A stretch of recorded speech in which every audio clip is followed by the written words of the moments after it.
नमस्कार साथियों, आज के वीडियो में हम कक्षा 10वीं की प्रश्नावली 1.2 के जो एग्जाम्पल हैं 6, 7, 8 उनको लेकर आए हैं। उसके अंतर्गत एग्जाम्पल 6 में हमको करना है संख्याओं 6 और 20 के अभाज्य गुणनखंड विधि से एचसीएफ और एलसीएम ज्ञात कीजिए। यानी हमको फैक्टर मेथड से अभाज्य गुणनखंड विधि से 6 और 20 का एचसीएफ यानी महत्तम समावर्तक और एलसीएम यानी लघुत्तम समावर्त दोनों हमें ज्ञात करना है। तो सबसे पहले हम इनके अभाज्य गुणनखंड निकालें। तो 6 का फैक्टर क्या होंगे? 2 तिया 6 और 3 एकम 3। ऐसे ही हम 20 के करें तो 20 के होंगे, 2 से काटेंगे तो 10 हो जाएगा, 2 से करेंगे तो 5 हो जाएगा और 5 से करेंगे तो 1 हो जाएगा। ये तो सबको आते हैं। तो 6 को हम लिख सकते हैं 2 गुणा 3 और 20 को लिख सकते हैं हम 2 गुणा 5, मतलब 2 की घात 2, ये 2 की घात 1 हो जाएंगे इनके, और गुणा 5। इस प्रकार से ये आ गए।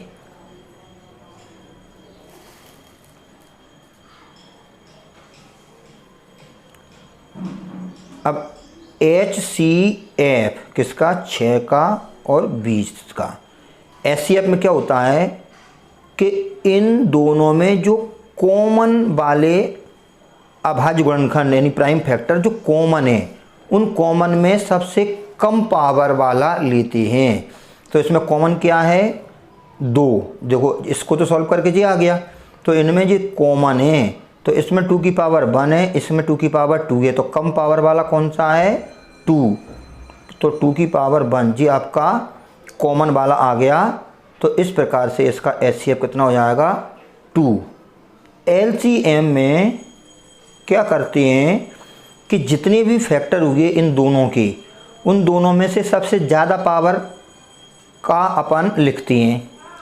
ज़्यादा पावर के फैक्टर लेकर उनका जो मल्टीप्लाई है वो एलसीएम आता है। जैसे इसके हुए थे 2 और 3 और इसके हुए थे 2 और 5। तो टोटल मिला के कौन कौन से फैक्टर हो गए? 2, 3 और 5, क्योंकि 2 इसका भी फैक्टर था, 2 इसका भी फैक्टर है, इसका 3 है, इसका 5 है।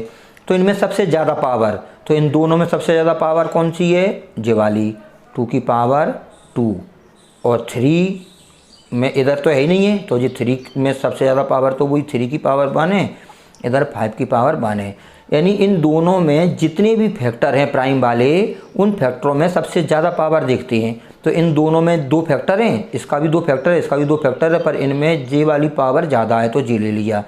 यदि इसमें 3 की पावर 5 होता तो इसमें भी 3 की पावर 1 है, इसमें 3 की पावर 5, तो अपन 3 की पावर 5 वाला लेते। मतलब जितने भी फैक्टर इन दोनों के हो रहे हैं उनमें सबसे ज़्यादा पावर वाले प्राइम फैक्टरों का प्रोडक्ट अपन लेते हैं। तो कितना हो जाएगा जी? 4 तिया 12 पंचे 60। इस प्रकार से ये दोनों के दोनों अपन फाइंड कर सकते हैं, एचसीएफ भी और एलसीएम भी। हम इसमें लिख दें कि HCF में हम क्या लेते हैं और एलसीएम में हम क्या लेते हैं। संख्याओं में प्रत्येक उभयनिष्ठ अभाज्य गुणनखंड की सबसे छोटी घात का गुणनफल जी आता है। एलसीएम में हम क्या करते हैं? संख्याओं, जो भी हम संख्या जिनका एलसीएम निकाल रहे हैं, में संबद्ध यानी संख्याओं से रिलेटेड प्रत्येक अभाज्य गुणनखंड, जितने भी अपन ने गुणनखंड किए अभाज्य गुणनखंड, प्रत्येक लेना का, प्रत्येक यानी पहली संख्या, जितनी भी संख्याएं उन संख्याओं से संबंध प्रत्येक अभाज्य गुणनखंड की सबसे बड़ी घात का गुणनफल। ये इस प्रकार से इन दोनों में अपन ने बता दिया। तो इसमें हमने क्या किया कि प्रत्येक उभयनिष्ठ अभाज्य गुणनखंड, तो इन दोनों में उभयनिष्ठ क्या है, 2 वाला अभाज्य गुणनखंड। इसके अभाज्य गुणनखंड कौन कौन से हुए थे, प्राइम फैक्टर 2 और 3, और इसके प्राइम फैक्टर हुए थे 2 और 5। तो इनमें 2 कॉमन है, तो जो कॉमन है उसमें सबसे छोटी पावर वाला, तो उभयनिष्ठ अभाज्य गुणनखंड की सबसे छोटी घात का गुणनफल। और भी होते तो उनका हम प्रोडक्ट कर देते। और एलसीएम में क्या होता है कि प्रत्येक संख्याओं से संबंधित प्रत्येक अभाज्य गुणनखंड, जैसे 20 के 6 के अभाज्य गुणनखंड कौन कौन से थे, 2 और 3, 20 के क्या हैं, 2 और 5। तो 2 तो दोनों में, इसका भी प्राइम फैक्टर 2 है, इसका भी प्राइम फैक्टर 2 है, तो इनमें सबसे ज़्यादा पावर कौन सी है, ये वाली, और 3 भी और 5 भी। इस प्रकार से अपन इनको इन सब का प्रोडक्ट कर देंगे। तो हमने 2 की पावर 2, 3 और 5 इन सब का प्रोडक्ट किया तो ये एलसीएम आ गया। इस प्रकार हम किन्हीं भी 2 संख्याओं का एचसीएफ और एलसीएम आसानी से ज्ञात कर सकते हैं। उदाहरण 7 में हमें क्या करना है, अभाज्य गुणनखंड विधि द्वारा 96 और 404 का एचसीएफ ज्ञात करना है, और फिर उनकी हेल्प से हमें एलसीएम ज्ञात करना है। तो पहले हम इसका 96 का अभाज्य गुणनखंड करें और 404 को भी हम अभाज्य गुणनखंड के रूप में लिखें। तो इसका जो हल है, हम सबसे पहले 96 के फैक्टर कर रहे हैं। 2 से होगा 2 दूनी 4, 2 चौको 8, फिर 2 से 12 दूनी 24, फिर 2 से 2 छंग 12, फिर 2 से 2 तिया 6, फिर 3 से 3 एकम 3। इसका हम 404 के कैसे करेंगे, तो 2 से काटेंगे, 2 दूनी 4 और 2 दूनी 4, फिर 2 से 1 0 1 101। तो 101 के अब फैक्टर होती नहीं है क्योंकि अब ये किसी से कटेगा नहीं, तो अपन 101 को ही काट दें एक बार, इसी से ही होगा। तो 96 को हम कैसे लिख सकते हैं, 2 गुणा 2 कितनी बार है, 1 2 3 4 5 बार और 3, तो 1 2 3 4 5 बार और 3, यानी फाइनल कैसा होगा, 2 की घात 5, और जो हो जाएगा हमारा 3। और 404 को हम लिखेंगे 2 गुणा 2 गुणा 101, यानी 2 की घात 2 गुणा 101। अब इसका हमें क्या करना है, एचसीएफ किसका, 96 का और 404 का।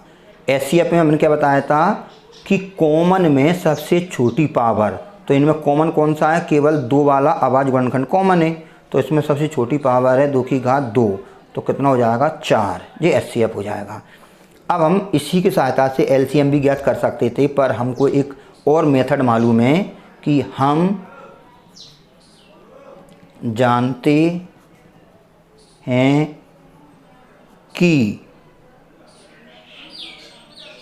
एलसीएम किनका, 2 नंबरों का 404 बराबर उन दोनों नंबरों का प्रोडक्ट, यानी 96 गुणा 404 बटे एचसीएफ किनका, उन 2 नंबरों का।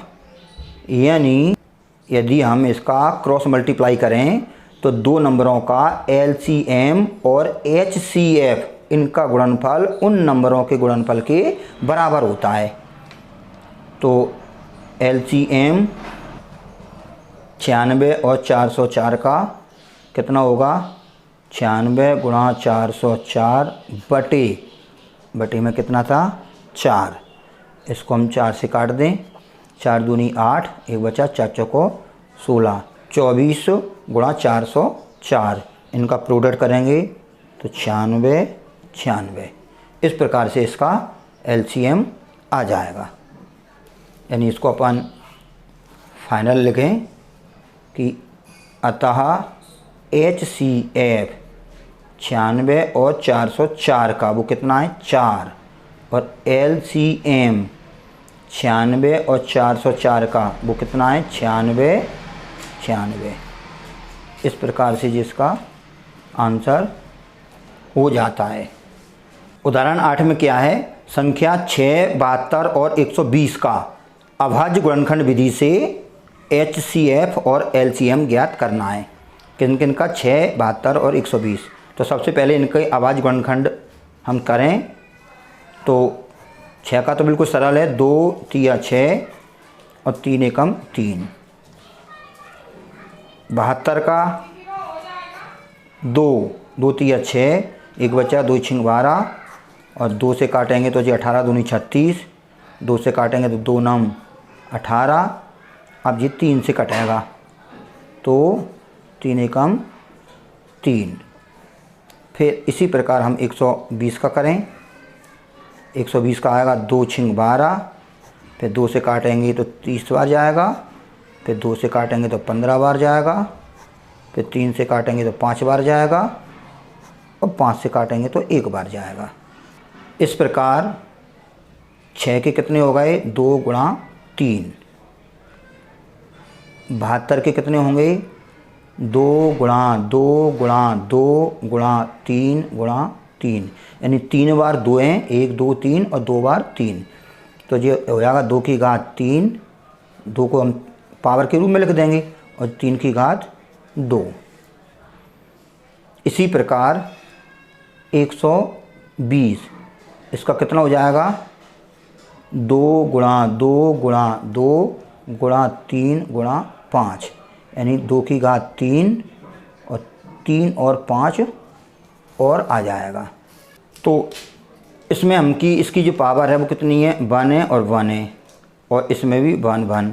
अब हम क्या करते हैं HCF किन किन का 6 का 72 का और 120 का, इन तीनों का हम HCF दिख रहे हैं। तो हमने देखो ध्यान से सुनना हमारी बात को कि HCF में क्या होता है, इन तीनों में कॉमन जो प्राइम फैक्टर हैं ओवनिष्ठ जो अभाज्य गुणनखंड है उनमें सबसे छोटी पावर तो दिखती है इन तीनों में। इसके अभाज्य गुणनखंडों में कॉमन क्या है, तो इसके अभाज्य गुणनखंड है 2 और 3, इसके भी 2 और 3, इसमें 2 और 3 और 5 हैं, इसका मतलब 2 और 3 सब में कॉमन है।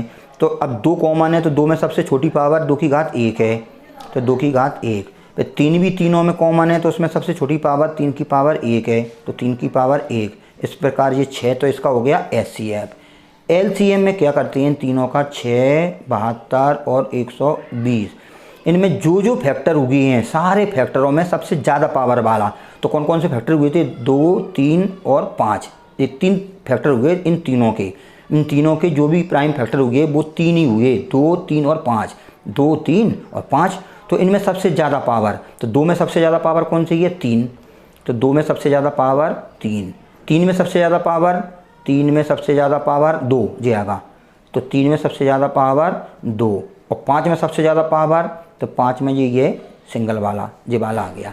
तो इनका जो प्रोडक्ट करेंगे तो कितना हो जाएगा, ये हो जाएगा 8 और 3 की घात 2 9 और ये 5, यानी इन तीनों का यदि हम प्रोडक्ट करेंगे तो हो जाएगा 360, क्योंकि 8 पंजे 40, 40 का 9 में करेंगे तो 4 9 36, 360। इस प्रकार HCF 6, 72 और 120 वो तो आ गया 6, और LCM 6 का 72 का और 120 का वो आ गया 360। इस प्रकार से इसका ये आंसर हो जाता है।